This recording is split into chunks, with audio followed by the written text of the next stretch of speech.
کہ اللہ ان عورتوں پہ لعنت کرتا ہے جو مردوں کی مشابہت، اور ان مردوں پہ لعنت جو عورتوں کی. اب اگر اسلام میں حکم ہوتا کہ جو عورت مردوں جیسی بنے گی جنت میں جائے گی، اور جو مرد عورتوں جیسے اسٹائل اختیار کریں گے وہ کہاں جائیں گے؟ جنت میں، تو یہ نیچر کے کیا ہوتا؟ خلاف. سمجھتے ہو کہ نہیں سمجھتے؟ تو اس سے پتہ چلتا ہے کہ جو مرد عورت کی مشابہت اختیار کر رہا ہے وہ اپنی فطرت سے لڑ رہا ہے، وہ غلط کر رہا ہے. اب اس کو اس میں مزہ آ رہا ہے تو وہ ایسا ہی ہے جیسے شہد چھوڑ کے ہیروئن میں مزہ آئے کسی کو. گندگی میں بھی تو مزہ آتا ہے نا. کسی بھنگی کو آپ نہلا دھلا کے صاف ستھرا کر دیں، مر جائے گا 2-4 دنوں میں. وہ حقیقت ہے. وہ کہے گا یار یہ کیا مزاق ہے، تو وہ نہیں رہ سکتا. تو میں یہ عرض کر رہا ہوں کہ انسان کو ضرورت ہوتی ہے موٹیویشن کی. تو مختلف لوگ مختلف طریقوں سے موٹیویٹ کرتے ہیں، اور کسی کے پاس موٹیویشن کا ایسا خاندانی طریقہ نہیں ہے جیسا اسلام کے پاس ہے. جتنے طریقے موٹیویشن کے ہیں نا، اس آیت میں بھی تو اللہ نے موٹیویٹ کیا نا کہ پرہیزگار لوگوں کے لیے جنت ہے. کیا ہے؟ جنت. عیش کے باغات، مزے کی زندگی ہوگی. سمجھ رہے ہو؟ ایسی زندگی ملے گی مالا عین رات، جو نہ کسی آنکھ نے دیکھی، ولا اذن سمعت، کسی کان نے اس لذت کو کبھی نہیں سنا، ولا خطر علی قلب بشر، کسی انسان کے تصورات وہاں تک نہیں پہنچے. آپ اگر بیٹھ کے سوچنا شروع کر دو نا کہ جنت، دیکھو دنیا میں جب بھی کوئی چیز سمجھنی ہو دنیا میں مثال قائم کیا کرو. ابھی کوئی فرشتہ آپ کے پاس آ جائے،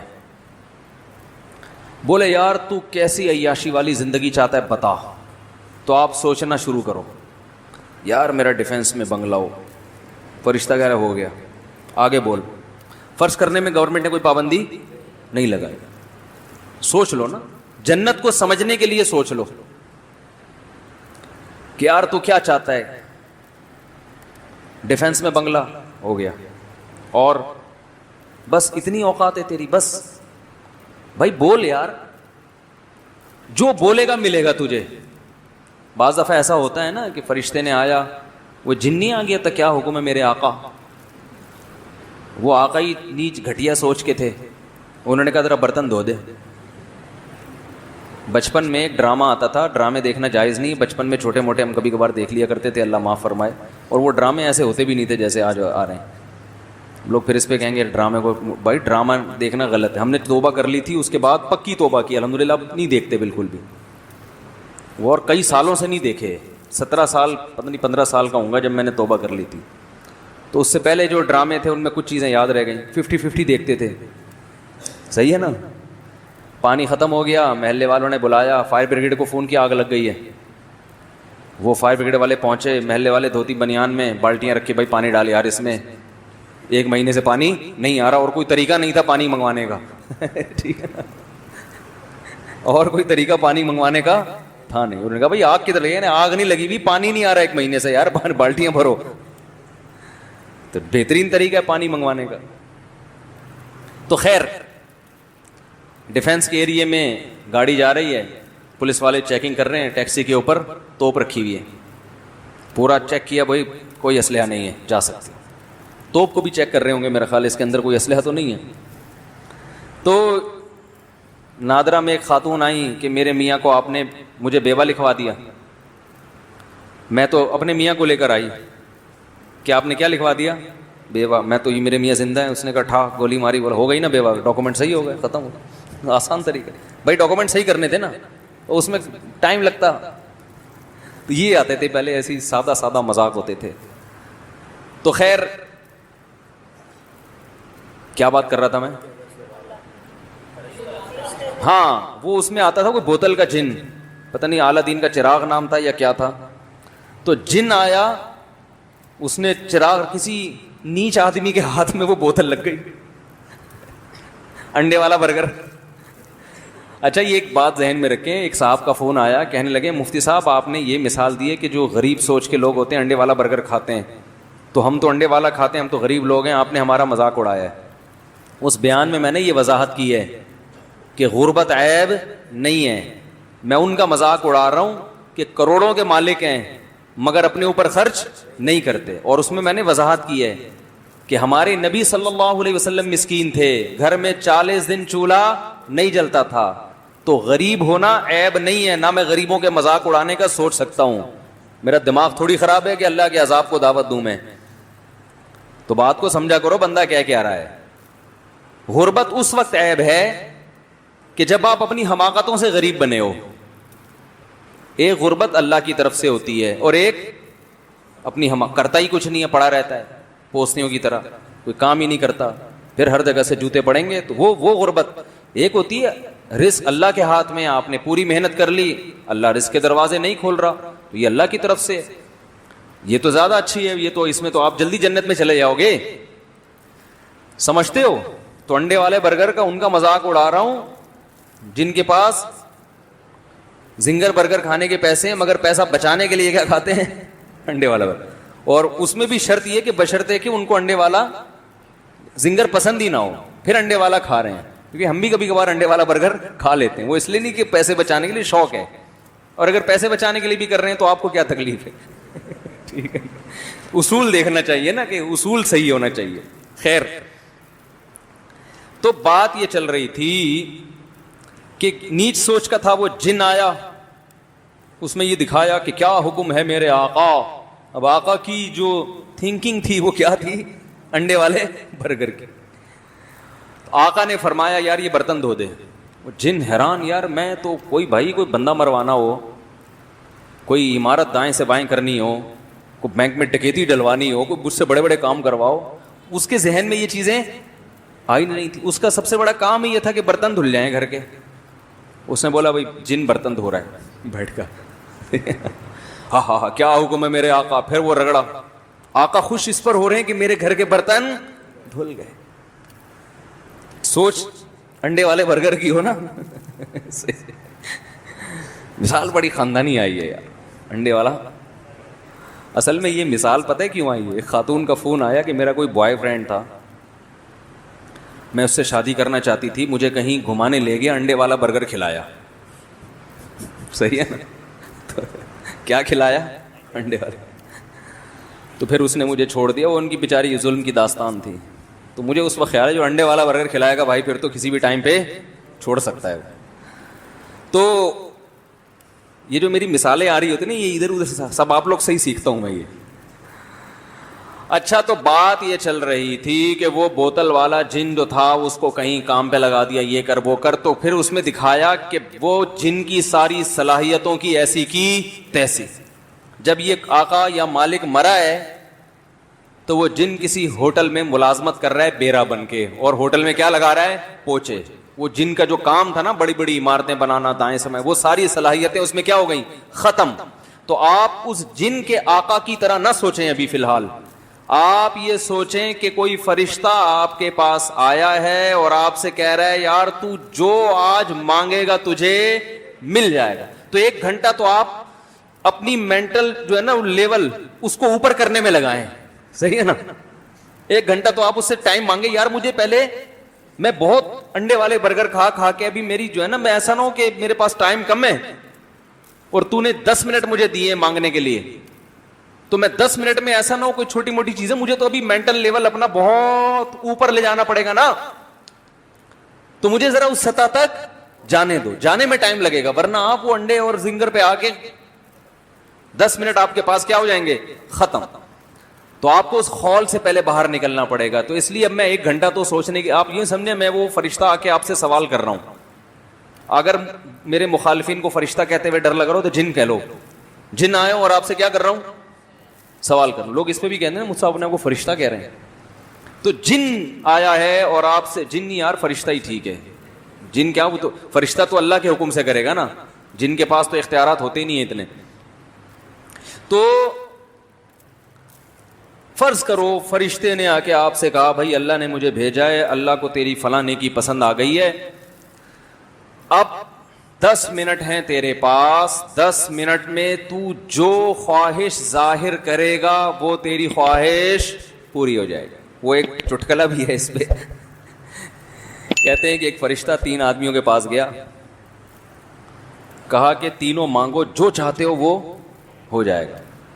اب ان 3 میں سے نا ایک کی 2 سے دشمنی تھی, ایک کی ان 2 سے دشمنی تھی. حسد کتنی بری چیز ہے دیکھو. پہلے نے کہا کہ مجھے جناب فلاں ملک کا بادشاہ بنا دو. فرشتے نے کہا چل بھائی ہو گیا, بادشاہ بن گیا. دوسرے نے کہا تو ایک خواہش. دوسرے نے کہا مجھے دنیا کا کروڑ پتی ارب پتی آدمی بنا دو. ہو گیا بھائی. تیسرے سے کہا تیری کیا خواہش ہے؟ اس نے کہا ان دونوں کو دوبارہ پہلی حالت پہ لے آؤ, جیسے تھے نا ویسا کرو دوبارہ ریورس. ارے تو بھی کچھ مانگ لیتا بن جاتا.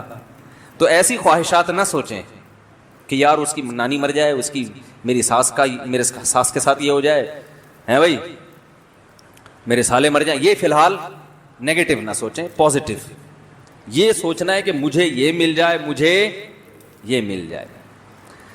تو فرض کریں فرشتہ آیا, اس نے دیکھو جب اللہ نہ کرے, اللہ کرے نہ کرے نہیں, اللہ کرے جب کوئی بالفرض اس طرح کا فرشتہ آ جائے تو مجھ سے مشورہ ضرور لے لینا, کیونکہ میں کتنا سمجھا رہا ہوں نا آپ کو کہ پتہ نہیں کوئی الٹی سیدھی چیز نہ بول دو آپ لوگ. تو مجھ سے مشورہ ضرور لے لینا, ٹھیک ہے نا. تو میں ذرا بتاؤں گا کہ کیا کرنا ہے, الٹی سیدھی چیزیں کر کے ٹائم نہ ویسٹ کر دو اپنا. تو 10 منٹ فرشتے نے دیے. اب ذرا ہم سب تصور کرتے ہیں کہ ہمیں کیا چاہیے. تو میرا خیال ہے سب سے پہلے ہم کیا مانگیں گے, میں آپ کی مینٹل اپروچ دیکھتا ہوں کہاں تک ہے. سب سے پہلی چیز کیا مانگو گے بتاؤ جی؟ دیکھیں آخرت کی باتیں نہ کریں, مغفرت جنت. ابھی ہم اس دنیا میں فرض کر رہے ہیں, دنیا کی عیاشی میں. وہ تو مغفرت تو آخرت کی چیز ہے نا. کسی کافر کے پاس آ گیا کوئی فرشتہ جو آخرت کو مانتا ہی نہیں ہے, کہ یار تجھے دنیا میں کیا چاہیے, تو دنیا کی چیز بتائیں. سب سے پہلی چیز کیا مانگیں گے بھائی؟ پیسہ. آپ پیسہ مانگیں گے. اور بھائی دنیا کے لحاظ سے دنیا میں جو عیاشی کی چیزوں میں ہے نا, سب سے پہلی چیز کیا مانگو گے؟ ہے بھائی 4 شادیاں مانگیں گے, پٹیں گے جس دن مل گئی اسی دن بولیں گے بھائی کچھ اور مانگ لیتا ہوں. 4 شادیاں والے ایک طرف ہو جائیں. اچھا آپ سدا بہار جوان, سدا بہار کوچ سروس والوں سے تعلقات تو نہیں ہو جو کوئٹہ کوچ سروس سدا بہار فرشتہ ہے؟ اچھا آپ, ابے بھائی جلدی بتاؤ یار, تم سب سے پہلے کیا مانگو گے جو سب سے امپورٹنٹ ہے عیاشی کے لیے؟ شہرت. ارے بھائی شہرت مانگو گے, کل مر گئے. آپ نے پیسہ مانگا, کل فالج ہو گیا. تو پہلی چیز سب سے پہلے کیا چاہیے؟ اچھی صحت مانگی, ٹھیک ہے اچھی صحت مل گئی, پھر اگلے دن انتقال ہو گیا. یار مزہ نہیں آیا استاد. بیگم صحیح ہو جائے تو بیگم بہت سے لوگوں کی صحیح ہے. وہی یار شکر ہے جن نہیں آیا آپ کے پاس. یہ انڈے والے برگر کی نشان, بیگم صحیح ہو جائے. وہ نہیں بھی صحیح ہوئی تو کتنے دن کی زندگی ہے یار, کہ جن کی بیگم صحیح نہیں ہے وہ نہیں زندہ رہتے کیا؟ اور بھائی جان آپ بتائیں, نیلے کپڑے آپ نے پہنے ہوئے ہیں, نیک انسان. یار مزہ نہیں آیا. وہ عیاشی کی بات کر رہے ہیں, آپ نیک انسان بن رہے ہو جی. Very good. سب سے پہلے نہ ختم ہونے والی صحت مند زندگی, سمجھتے ہو؟ کیونکہ دنیا میں سب سے بڑا عیب کیا ہے؟ موت. بڑے بڑے عیاش آئے, پتلی گلی سے نکل گئے. سب سے بڑا عیب اس دنیا میں کیا ہے؟ فنا کا لیبل لگا ہوا ہے, ختم ہونے والی ہے. تو ایسی عیاشی کا کرنا کیا ہے جس کے بعد آگے موت ہو؟ ارے ایک بندہ پھانسی کا مجرم ہے یار, مجھے بتاؤ یار آپ کا نام کیا ہے جس نے صحیح جواب دیا؟ دانیال بھائی زندہ باد, صحیح جواب دیا. یہ زنگر برگر کھاتے ہیں یہ پیزا کھاتے ہیں. اور یاد رکھو زنگر برگر اور پیزا مزید کھایا تو جتنا رہنا تھا نا اتنا بھی نہیں رہو گے، یہ ذہن میں بتا دوں میں، کیونکہ پیزا کھانے والے کا انا للہ جلدی ہوتا ہے، تو روٹی کھایا کریں، ٹھیک ہے نا. بہرحال دیکھو دنیا کی جتنی عیش و عشرت کی چیزیں ہیں نا، ان میں سب سے بڑا فالٹ کیا ہے؟ مجھے ایک بات بتاؤ، ایئر کنڈیشن روم میں آپ کو رکھا ہوا ہے، صبح شام زنگر برگر کھلایا جا رہا ہے، صبح شام ہر طرح کا پروٹوکول، لوگ آپ سے آئے گلے ملے، یار زبردست زندگی ہے یار آپ کی، یہاں آئے کیسے؟ آپ کہیں یار پھانسی کا مجرم ہوں، کچھ دنوں کے بعد لٹکا دیا جاؤں گا، تو چونکہ سیاسی مجرم ہوں لہذا ذرا پروٹوکول کے ساتھ رکھا ہوا ہے مجھے. آپ فوراً بول کے فوراً پیچھے ہٹ کے بھائی تو میں تیرے سے گلے نہیں ملوں گا، کہیں یہ نحوست، یہ سوچ ہوگی نا آپ کی.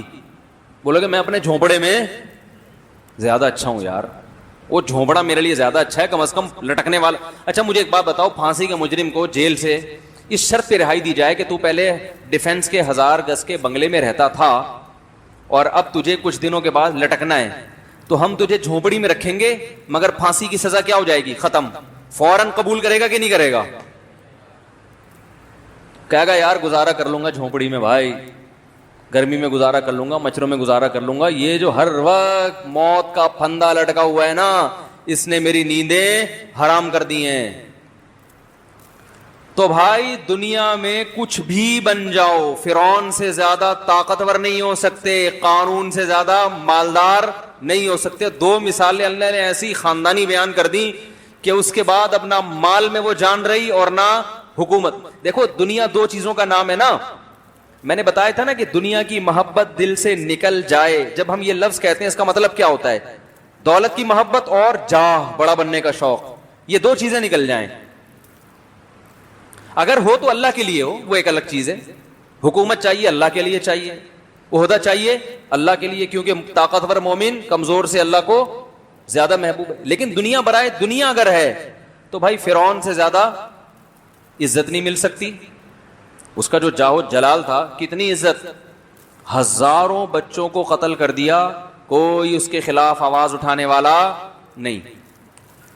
اتنی پاور. وَفِرْعَوْنَ ذِي الْأَوْتَادِ، قرآن کہتا ہے جس کی سلطنت کے کھونٹے زمین میں گڑ گئے تھے. کھونٹا جب گڑتا ہے تو کھونٹا نکالنا آسان نہیں ہوتا. تبھی جو قربانی کی گائے آج کل لوگ باندھ رہے ہیں نا، کس سے باندھ رہے ہیں؟ کھونٹے سے.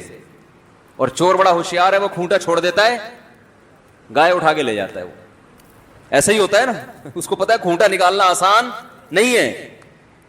تو فرعون کی سلطنت کے کھونٹے زمین میں گڑ گئے تھے، ایسا پاورفل. اور قارون کتنا مالدار. ان مفاتحہ لتنوء بالعصبۃ اولی القوہ، قرآن کہہ رہے طاقتور جماعت اس کے خزانوں کی چابیوں کو لے کے چلا کرتی تھی. خزانے کتنے ہوں گے، چابیوں کا اتنا بوجھ. اور یہ خزانے ڈالر اور ریال کے نہیں ہوتے تھے جو نوٹ کسی بھی وقت گورنمنٹ چاہے تو منسوخ. وہ گولڈ ہوتا تھا، سونا. سمجھتے ہو کہ نہیں سمجھتے؟ مگر کہاں گئے بھائی وہ؟ فرعون کہاں ہے آج کل؟ آپ کہہ سکتے ہیں بھائی دریا میں غرق ہو گیا، تو نہ بھی ہوتا تو بھی زندہ ہوتا اب تک. وہ تو اللہ نے تباہ کر دیا اس کو. نہ بھی اللہ تباہ کرتا تو فرعون اب تک تو ویسے بھی مارکیٹ سے شارٹ ہو چکا ہوتا. اتنی لمبی عمر تو نہیں ہوتی نا میرے بھائی. قارون اگر زمین میں نہ بھی دھستا تو مارکیٹ سے اب تک شارٹ، اتنا لمبا مارکیٹ میں کوئی نہیں رہتا. تو یار کیا سب سے بڑا عیب اس دنیا کا کیا ہے؟ فنا کا لیبل لگا ہوا ہے. تبھی تو ہم نے شعر سنایا تھا نا، ارے کیا ظلم کر رہا ہے کہ مرنے والوں پہ مر رہا ہے. تو سب سے پہلی چاہت جب آپ عیش و عشرت کی زندگی چاہتے ہو تو سب سے بڑی خواہش کیا ہوگی؟ صحت مند. صرف زندگی نہیں، کیونکہ بعض دفعہ زندگی ایسی ہوتی ہے کہ انسان چاہتا ہے میں مر جاؤں تو اچھا ہے. کوئی خطرناک بیماری ہو گئی، آدمی کہہ رہا ہے یار جان چھوٹے. صحت والی زندگی تاکہ تھوڑی لذت بھی ہو، دائمی تو ہو نا. کیا خیال ہے بھائی؟ مسور کی دال بھی کھائیں گے مگر ہمیشہ کھائیں گے. اور دال چاول کھایا کرو شوق سے. دال چاول جو ہے نا، ابلے ہوئے چاول، مسور کی دال. ہٹو بچوں، نام آ گیا تو میں نے کہا میں اتنے شوق سے کھاتا ہوں نا مسور کی دال اور چاول کہ یہ توہین ہوگی کہ اس کا تذکرہ آئے اور میں اس کا عزت اور احترام کے ساتھ تذکرہ نہ کروں. پتہ نہیں لوگ اتنی لذیذ چیز کو کھاتے کیوں نہیں ہے شوق سے, بڑی مزے کی ہوتی ہے. اور ہم اس میں ڈال کے نا پورے پورے ڈونگے اڈیلتے ہیں. یہ جو ہے نا ایک چمچ یوں چھڑکاتی ہے, نہیں تیرتا واؤ چاول اس میں, مزہ آتا ہے کہ نہیں آتا مجھے یہ بات. تو خیر, تو اللہ تعالی, ہاں اب فرشتہ آیا آپ کے پاس, وہ کہہ رہے ہیں مانگو کیا مانگتے ہو. تو شکر ہے آپ نے مجھ سے رابطہ کر لیا. تو میں نے آپ کو پہلے نمبر پہ کیا بتایا کہ بھائی ایسی صحت مند زندگی جس میں موت نہ ہو. پہلا عیاشی کا اسٹیپ یہاں سے شروع ہوتا ہے. یہ مل گئی تو باقی کچھ نہ بھی ملے, ہٹو بچوں ہو گیا کہ نہیں ہو گیا, یہ مل گئی تو یہ بھی بہت ہے. علامہ مناوی رحمہ اللہ تعالی ایک بہت بڑے محدث مفسر ہیں, انہوں نے بڑی عجیب بات لکھی ہے. فرمایا کہ جنت اگر محلات نہ ہوتے, مٹی کے گھروندے ہوتے, جنت سونے چاندی کے محل نہ ہوتے, اور جنت میں یہ پرندوں کا گوشت اور یہ کچھ نہ ہوتا, میں اپنی زبان میں کہہ رہا ہوں, سیدھے سیدھے کھچڑی ہوتی ایک بات ہے, پھر بھی وہ اس دنیا سے اچھی تھی, کیونکہ ان مٹی کے گھروندوں میں بھی رہنا ہمیشہ ہے, اور یہاں سونے اور چاندی کے محلات سے بھی نکلنا ہے. ایک مثال دی تھی نا میں نے, دوبارہ ریپیٹ کرتا ہوں, یہ مثالیں جو ہے نا بار بار ریپیٹ کر کے دماغ میں کھوپڑی میں بیٹھتی ہیں. میں بتا رہا تھا نا بھائی, میں کسی کے بنگلے کو دیکھتا ہوں تو الحمدللہ متاثر نہیں ہوتا. کیوں؟ اس لیے بنگلے والے کو میں پہلے نوٹ کر رہا ہوتا ہوں. ٹھیک ہے نا, کہ مکان تو بڑا خوبصورت ہے لیکن رہنے والے کی عمر زیادہ لگ نہیں رہی ہے, ان کا 10-12 سال میں انا للہ ہو جائے گا. تو اتنا خوبصورت بنگلہ, وہ مجھے بتا رہے ہوتے ہیں, یہ دیواریں دیکھ رہے ہیں آپ, تو بھائی بڑی مضبوط دیواریں, دل چاہتا ہے میں ان کی ہڈی پکڑ کے موڑوں, بولو یہ ہڈیاں دیکھ رہے ہو آپ, ان میں جان نہیں ہے, ان میں وہ سریا نہیں ڈالا تو اس مکان کی بنیادوں میں آپ نے سریا ڈالا ہے. کیا خیال ہے بھائی جان؟ اچھا میرا بچہ بھی بھائی جان کرنے لگا, وہ بھائی اس طرح بولتا ہے چھوٹا بچہ.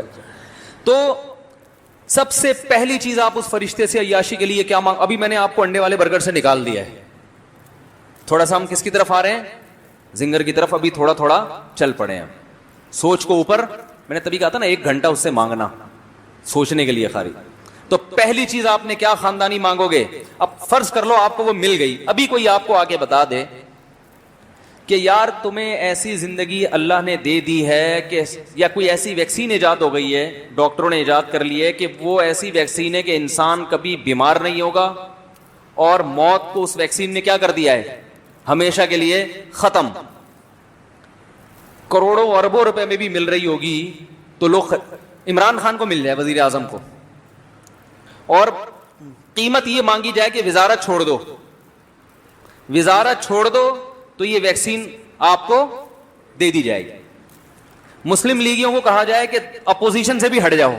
ٹھیک ہے نا, ہر آدمی ویکسین خریدے گا, بولے گا بھائی وزارت گئی تیل لینے. ریاض ملک کو کہہ دیا جائے کہ بحریہ ٹاؤن آپ کا ہے, آپ ایک انجیکشن ہم آپ کو دے رہے ہیں, وہ لگے گا تو آپ ہمیشہ جوان بھی رہو گے اور کبھی موت بھی نہیں آئے گی, اس کے بدلے میں آپ بحریہ ٹاؤن دے دو. فوراً سے پہلے دے گا کہ نہیں دے گا؟ کیا خیال ہے بھائی؟ فوراً سے پہلے. اور ہمیشہ کا مطلب قیامت تک کی زندگی, ہمیشہ نہیں, پھر بھی لوگ سودا کر لیں گے یار, جب تک یہ کائنات ہے ہم زندہ رہیں گے. تو بھائی یہ اتنی بڑی نعمت ہے کہ انسان سب کچھ چھوڑنے کے لیے تیار ہو جائے. آپ کو پتا ہے بعض دنیا میں ارب پتی لوگ ایسے بھی ہیں جنہوں نے اربوں روپے چھوڑ کر گئے ہیں کہ ہماری باڈی کو سیو رکھا جائے, اسے گلنے نہ دیا جائے, اور ان کا خیال ہے کہ شاید مستقبل میں کوئی ایسی دوا ایجاد ہو جائے کہ مردوں کو زندہ کرنا ممکن ہو. تو اب ان کی باڈی کو مینٹین رکھنے کے لیے نا وہ پیسہ خرچ ہو رہا ہے, حالانکہ ایسا ہونے والا نہیں. غریب اچھا ہے, آرام سے کھا پی کے تمیز سے مر جاتا ہے وہ. ٹھیک ہے نا, تو ایسا ہونے والا نہیں ہے. ہاں عیسیٰ علیہ السلام جب آئیں گے تو مردوں کو زندہ کریں گے, تو ہم سے اگر مشورہ لیا تو ہم کہیں گے حضرت انہوں نے بڑے پیسے خرچ کیے تھے, ایک دفعہ ان کو ذرا زندہ کر لیں, آپ کا معجزہ بھی ظاہر ہو جائے گا اور بندہ بھی زندہ ہو جائے گا. لیکن وہ مسئلہ یہ ہے کہ وہ پھر دوبارہ مار دیتے تھے, یہ فالٹ ہے. ٹھیک ہے نا, فالٹ کا مطلب انسان میں یہ فالٹ ہے کہ اس کو اگر موت کے بعد زندگی ملے گی تو بھی تھوڑی دیر کے لیے. وہ جب زندہ کرتے تھے نا پھر کہتے چل واپس, اب زیادہ ایسا نہیں ہے کہ اب تو گھومے گا بڑے آرام سے, واپس ریورس وہی ہو جائے گا جو اس آدمی نے کہا تھا نا, ان دو کو پرانے والی حالت پہ لے آؤ دوبارہ. تو سب سے بڑی نعمت انسان کے لیے کیا ہے میرے بھائی؟ ہمیشہ کی زندگی, مرد کے لیے بھی اور عورت کے لیے بھی سب سے بڑی زندگی. یہ میں نے عورت کا ذکر اس لیے کہ خواتین بیان میں بیٹھی ہوتی ہیں, ان کو شکایت ہوتی ہے ہمارے ٹاپک پر تو بات ہی نہیں ہوتی. تو میں نے بتا رہا ہوں بھائی یہ بات سب کے ٹاپک پر ہے, اس کی ضرورت مردوں کو بھی ہے اور خواتین کو بھی اس کی ضرورت ہے. تو اب کیا ہوگا اس کے بعد؟ اب اگلا سوال آپ سے کرتا ہے, اور بتا کیا چاہیے؟ اب بتاؤ کیا مانگو گے؟ اب تھوڑا سا تو مینٹل لیول آپ کا اوپر ہو گیا ہے نا. اب بتاؤ دوسرے نمبر پہ کیا مانگو گے؟ وہی ہے نا, ساری چیزیں مجھے ہی لکھ کے دینی پڑیں گی. اب ہر ایک کی سوچ الگ ہو سکتی ہے, کسی کی ترجیحات کچھ ہوتی ہیں, کسی کی ترجیحات. تو بولو کیا مانگو گے دوسرے نمبر پہ؟ بولو یار خدا کے لیے جلدی بولو, میں آگے نہیں چلوں گا جب تک بولو گے نہیں. یار ہم نے تو آپ کو سکھانا ہے نا, سمجھانا ہے. تو ایسے بیان میں کرتا رہوں تو یار یہ کیا مزہ. جو مانگوں مل جائے تو وہ بولے گا کم بخت یہی تو بول رہا ہوں کہ کچھ مانگنا. ہر خواہش تو کہہ رہا ہے میں یہی اسی کام کے لیے تو آیا ہوں, خواہش پوری ہو جائے. اور پھر تو بولے گا ہر خواہش پوری ہو جائے. فرشتہ کے میٹر شارٹ ہو گیا نا, پھر یاد رکھو پھر وہ الٹا بھی کرتا ہے. ہاں وہ جب اتنی پاور کے ساتھ آیا ہے نا, اس کا میٹر گھوم گیا. ابھی کہہ رہے ہیں فرشتوں کو میں بولوں گا مجھے ایسا بنا دو کہ جو مانگو مل جائے, تو وہ کہہ رہا ہے ایسا بن گیا نا اب مانگ. دوسرے نمبر پہ کیا مانگ؟ کیا بول رہا ہے بھائی؟ ارے بھائی حضور صلی اللہ علیہ وسلم کی زیارت, تو اس سے بڑی کوئی نہیں کہ یہ تو دنیاوی, یہ تو اخروی نعمت ہے نا. ابھی تو وہ عیاشی کی بات کر رہا ہے. یہ تو ان لوگوں کو سمجھ میں آئے گی جن کو نبی صلی اللہ علیہ وسلم پر ایمان ہے, تو یقیناً بہت بڑی نعمت ہے یہ, اس میں کوئی شبہ نہیں ہے. لیکن میں جرنلی عام آدمی کی سطح کی بات کر رہا ہوں.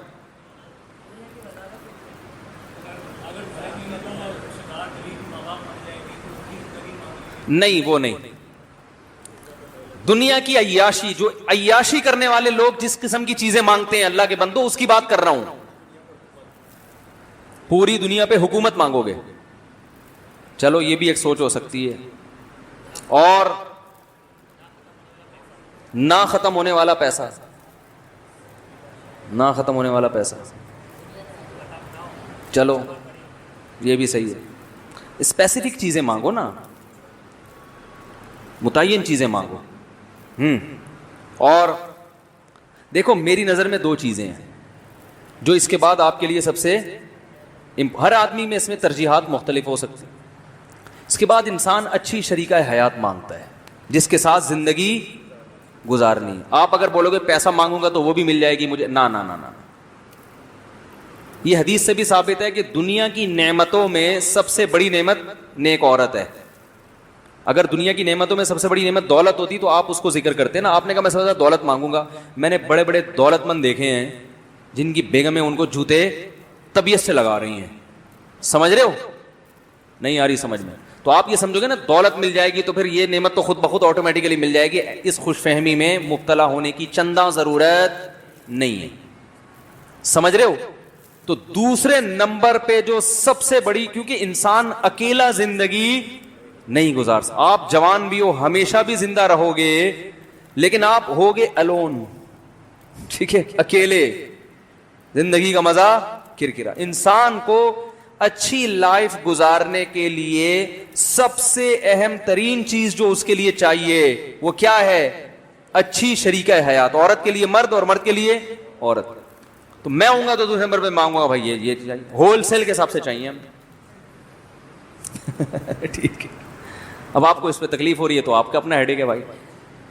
کیا چاہیے بھائی؟ 50-60 اور زیادہ کر لو, 70,000 کر لو, وہ تو دینے کے لیے تیار ہے نا. تیسرے نمبر پہ کیا مانگو گے؟ بولتے کیوں نہیں یار؟ میں بیان چھوڑ کے چلا جاؤں گا جب ابھی فرشتہ بیٹھا ہوا آپ کو چیزیں دے رہا ہے, اس میں اتنی سستی کر رہے ہو تو آگے جب محنت سے جنت کمانے, فری پھوکٹ کی جنت قبول نہیں ہے بھائی. فری پھوکٹ میں فرشتہ آگے کہہ رہا ہے یہ تو وہ بولتے ہوئے آپ کو تکلیف ہو رہی ہے, تو جب وہ کہے گا یہ عمل کرو گے تو پھر ملے گی, تو عمل کہاں سے کرو گے؟ ارے فرشتے نے آ کے آپ کو بولا کہ یہ چاہیے, تو وہ چاہیے میں آپ کتنا ٹائم لگا رہے ہو. بولنے میں، تو عمل میں کتنا ٹائم لگاؤ گے؟ جلدی بتاؤ تیسرے نمبر پہ. دیکھو تیسرے نمبر پہ انسان کو اچھے گھر کی ضرورت ہوتی ہے. روڈ پہ تھوڑی رہے گا ہیں؟ ابے ساری زندگی کیا شریک حیات کو لے کے روڈوں پہ گھومے گا؟ کیا خیال ہے؟ کوئی جگہ تو ہو نا جہاں اصل گھر تو ہو. تو تیسرے نمبر پہ کیا مانگے گا وہ؟ گھر. لگژری جگہ پہ گھر ہو، ڈیفنس میں، ملیر کینٹ میں، یا اور کوئی اچھے ڈی ایچ اے بن رہا ہے ابھی بہت دور بن رہا ہے، یا اور کوئی سوچنے پہ گورنمنٹ کی طرف سے کوئی امریکہ میں چاہیے مجھے، ٹھیک ہے نا، سوچ کے آپ بولو گے بھائی مجھے سوئٹزرلینڈ میں چاہیے. اتنا بڑا کم از کم ہونا چاہیے. اتنا بڑا بھی نہ کر دو کہ سوچنے پر فٹ بال کا میدان بن جائے، وہ گھر ہی نہ رہے. بھائی اتنا بڑا گھر مجھے چاہیے جس میں سوئمنگ پول ہو، جس میں باغ ہو، صحیح ہے نا، جس میں ہر طرح کی انٹرٹینمنٹ کا سامان ہو.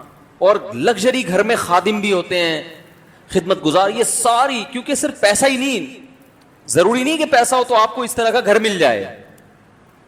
تو ایسا خوبصورت خاندانی مجھے کیا چاہیے؟ گھر چاہیے. پھر پیسہ بھی چاہیے. تو اس کے بعد آپ کی ساری چیزیں کیا ہو جائیں گی؟ شروع. اب مجھے ایک بات بتاؤ کہ اگر کوئی آپ کو موٹیویٹ کرنے کے لیے کسی انگریز کا لیکچر آپ سن رہے ہو، وہ کس طرح سے موٹیویٹ کرتے ہیں؟ بھائی اچھے کام کیا کرو، تھینک یو کیا کرو، اچھے، یہی نا مینرز سکھا رہے ہوتے ہیں نا. ارے گورے کیا سکھا رہے ہوتے ہیں بھائی؟ مینرز. تمیز سے بات کیا کرو، تھینک یو کیا کرو مسکرا کے بعد، اور یہ وہ اپنے ملازمین کا خیال رکھو. یہ سب مینرز پیدا کرنے کے لیے ان کے ہاں موٹیویشن اسپیکر ہوتے ہیں. ہندوؤں میں بھی ہوتے ہیں، ٹھیک ہے نا، کہ ویژن بنایا کرو، یہ کیا کرو، وہ کیا کرو. موٹیویٹ کیسے کرتے ہیں؟ ان کے پاس کیا ہے موٹیویشن کے لیے؟ بتاؤ. کوئی ڈھنگ کی بات ان لوگوں کے پاس نہیں ہے. انسان کو خدا کی قسم انسان کا بچہ بنانے کے لیے آخرت کا تصور کے بغیر انسان کو انسان کا بچہ بنانا ممکن ہے ہی نہیں. ناممکن ہے کسی کو اچھا انسان بنا دو. آپ کہہ سکتے ہیں یار اتنے سارے انگریز اچھے بن گئے، اور نہیں بنے اچھے بنے ہوتے تو سب سے پہلے خدا کو مانتے نا، جس نے پیدا کیا، خدا کو، گاڈ کو جس نے پیدا کیا، جو کریٹر ہے، اس کو اپنی ڈکشنری سے ہمیشہ کے لیے نکال دیا ہے. انسانوں سے تعلقات کے خواہاں ہیں کہ انسان سے، کیونکہ انسانوں کے انسان سے مفاد ہوتے ہیں. سب سے پہلے جو مینرز انگریزوں نے سکھانا شروع کیے پتہ ہے کہاں سے آئے ہیں؟ جب مذہب کو انہوں نے نکالا نا اپنے ملکوں سے، تو چوریاں، پہلے تو پادری موٹیویٹ کرتے تھے نا عیسائیوں کو، بھائی آخرت ہے، جنت ہے، جہنم ہے. جب انہوں نے مذہب کو نکالا تو مذہب نکلتے ہی جنت جہنم بھی کیا ہو گئی؟ نکل گئی. کیونکہ سائنسدان تھوڑی بتاتے ہیں جنت اور جہنم کے بارے میں، تو مذہب بتاتا ہے نا. مذہب کو جب انہوں نے سائڈ پہ لگایا تو اب لوگوں کو اچھا کیسے بنائیں. اب ہوا یہ تھا، آپ ہسٹری اٹھا کے دیکھیں آپ کو ملے گا، کمپنیوں میں ملازمین نے کام کرنا چھوڑ دیا. تنخواہ پوری لیتے تھے اور کام میں کیا کرتے تھے؟ ڈنڈیاں مارتے تھے. تو انسان انسانوں سے مفاد حاصل کرنے کے لیے انسانوں کو اچھا بنانا چاہتا ہے. ایمانداری ہوگی تو ہماری فیکٹریاں چلیں گی، نوٹ آئے گا، روکڑا آئے گا. نہیں آ رہی بات؟ گورنمنٹ جو کہتی ہے کہ عوام کو حکومت کے قانون کی پابندی کرنی چاہیے، اس کا مطلب تاکہ سب لوگ تمیز سے چلیں، ہم حکومت امن اور شانتی کے ساتھ کریں، یہ مقصد ہے. اچھائی برائے اچھائی مقصد نہیں ہے. اس کی سب سے بڑی دلیل یہ ہے، جن ملکوں میں قانون کو سب سے زیادہ فالو کیا جاتا ہے وہی دنیا کے سب سے بڑے دہشت گرد ہیں. نہیں آ رہی بات؟ صحیح ہے نا. جن ملکوں میں انسانیت کا سب سے زیادہ، ہیومن رائٹس اور ویمن رائٹس کی بات ہوتی ہے نا، وہی دوسروں کے لیے اصول ان کے کچھ اور ہیں. وہ سارے رائٹس جب کسی اور کنٹری پہ وہ اٹیک کرتے ہیں، اٹیک کرنا بھی انلیگل، اور اٹیک کرنے کے جو بم استعمال ہو رہے ہیں وہ بھی سارے کیا ہیں؟ وہ بم استعمال ہو رہے ہیں جو پوری دنیا میں یونائٹڈ نیشن نے پابندی لگائی ہوئی ہے، کر رہے ہیں. کشمیر کا مسئلہ دیکھ لو نا آپ، ساری دنیا جانتی ہے کہ کشمیر میں کیا ہو رہا ہے، ظلم. اور اقوام متحدہ میں کشمیریوں کے حق میں ہمیشہ ووٹ جاتا ہے. ایک دو کنٹریز ایسے ہیں جو اس کو ویٹو پاور استعمال کر کے اس کو پینڈنگ میں ڈال دیتے ہیں اس مسئلے کو. وہ ایک دو کنٹری ویٹو پاور استعمال کر کے کیوں کشمیر کے مسئلے کو پیچھے دھکیل رہے ہیں؟ ان کے اپنے ذاتی مفاد. فلسطین پر اسرائیل کا ساری دنیا جانتی ہے ناجائز اور حرام قبضہ ہے، اور ساری دنیا اس کے خلاف ہے. اقوام متحدہ میں فرانس بھی اسرائیل کے خلاف ووٹ دیتا ہے, پیرس بھی اسرائیل کے خلاف ووٹ دے گا, اور جتنے یورپی کنٹریز ہیں سب اسرائیل کے خلاف ہیں. ایک امریکہ اسرائیل کے حق میں ووٹ دے گا. آ رہی ہے بات سمجھ میں؟ حالانکہ یہ اسے خود پتا ہے کہ میں کیا کر رہا ہوں, اور اس کی وجہ سے آج تک اسرائیل کا مسئلہ حل ہونے کا نام نہیں لے رہا. تو بھائی آپ جب مینر سکھا رہے ہو دنیا کو, تو یہ آپ کے لیے کہاں گئے یار؟ کیا کریں, میرے پاس وہ تلوار کہاں ہے یار؟ وہ تلوار یہاں لا کے رکھا کرو بھائی. وہ کدھر گیا فہد؟ خود اس کا خود ہی مارکیٹ سے شارٹ ہو. تلوار جو ہے نا ارتغل والی, بیان میں جب یہاں لا کے رکھا کرو, وہ بڑی خاندانی تلوار ہے, ٹھیک ہے. تو جو اللہ کے خوف سے قانون کو فالو کرتا ہے وہ سب سے پہلے قانون کس پر اپلائی کرے گا؟ اپنے اوپر. سب سے پہلے اپنے اوپر فٹ کرے گا. وہ ایک فیکٹری میں ہمیں بلایا بیان کرنے کے لیے کہ جو ملازمین ہیں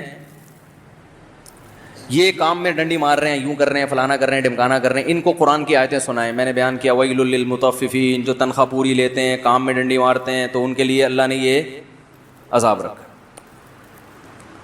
پھر جو مجھے لے کر گئے تھے, میں نے کہا سیٹھ صاحب کو بھی ایک بیان میں نے کرنے کہ جو کام پورا لیں اور تنخواہ ٹائم پہ بولو بھائی نہ دیں. یہ آیت ان کے لیے بھی ہے. سمجھتے نہیں ہو بات.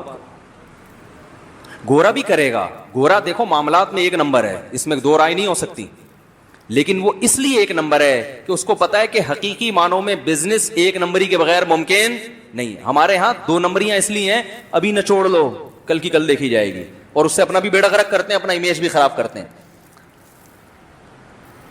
لیکن یہی چیز اگر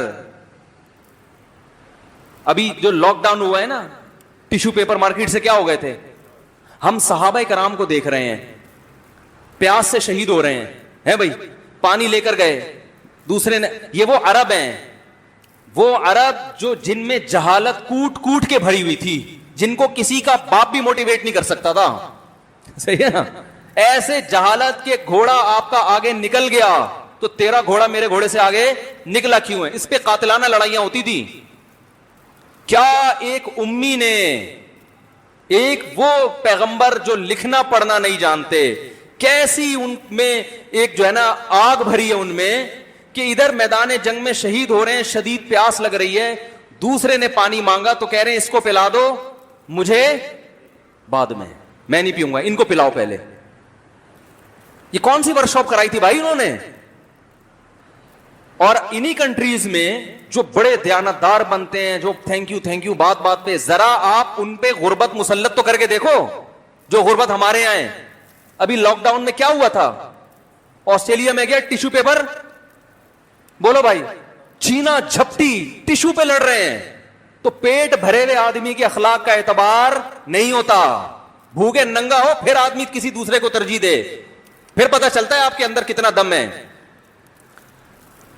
بہت مشکل ہے بھائی, بات سمجھانا بہت مشکل ہو گیا ہے, بہت مشکل ہو گیا ہے. تو یہ پیڑ جب تونے بھری بھی ہوتی ہیں, پھر یار تھینک یو چلتا ہے, بہت چلتا ہے. وہ ان سب کی پیڑ بھرے میں بھائی, اتنا اللہ نے وسائل دیے ہیں, اب مسکرا کے بات ہی تو کرنی ہے نا, اور کیا رہ گیا, تو کر لیتے ہیں تھینک یو, پھڈے بازی کی ضرورت ہی نہیں ہے. ہمارے ہاں محمد صلی اللہ علیہ وسلم کو دیکھو, گھر میں 40 دن کھانا نہیں پکتا, روٹی نہیں ہے, بیوہ عورت سے نکاح کر رہے ہیں ام سلمہ سے, اور کہہ رہے ہیں بچے بھی لے آؤ. یہ ہمارے یہاں ہوتا ہے. نبی کی سنت پہ آج بھی لوگ عمل کرتے ہیں, جو شریعت کو فالو کرنے والے لوگ ہیں. یہ ظرف آپ کو مارکیٹ میں کہیں نہیں ملے گا. یہ گھٹیا پن جو ہمارے معاشرے میں آیا ہے نا, کہ ماں باپ اپنی اولاد کو روک رہے ہیں کہ اس پہ خرچ نہ کرنا پڑ جائے. خدا کی قسم, اخلاق, بدترین اخلاق کی اس سے بدترین مثال نہیں ہو سکتی. اور یہ پورے یورپ میں ہے, پورے امریکہ میں ہے, کہ پیرنٹس بچہ نہیں پیدا ہونے دے رہے کہ ہمیں اس پہ کیا کرنا پڑے گا, خرچ. کیا مینرز بھائی, کیا مینرز ہے یہ یار؟ اپنی اولاد پہ آپ خرچ کرنے کے لیے کہ یار خرچ نہ کرنا پڑے, نسل کیا کر رہے ہیں, کیا فائدہ غریبوں کو کھانا کھلا کے؟ تو یہ مینرز کچھ بھی نہیں ہے, یہ سب ٹوپی ڈرامہ ہے. صحیح ہے نا, سب بکواس ہے. میں پھر وہ مثال دے کے اپنی بات ختم کرتا ہوں. کینیڈا میں ہمارے ایک دوست کی کال آئی, کہنے لگے یہاں میرے جو والدین ہیں نا, میں ان کو علاج کے لیے کینیڈا لے کر آ رہا ہوں, کیونکہ یہاں علاج بہت اچھا ہے,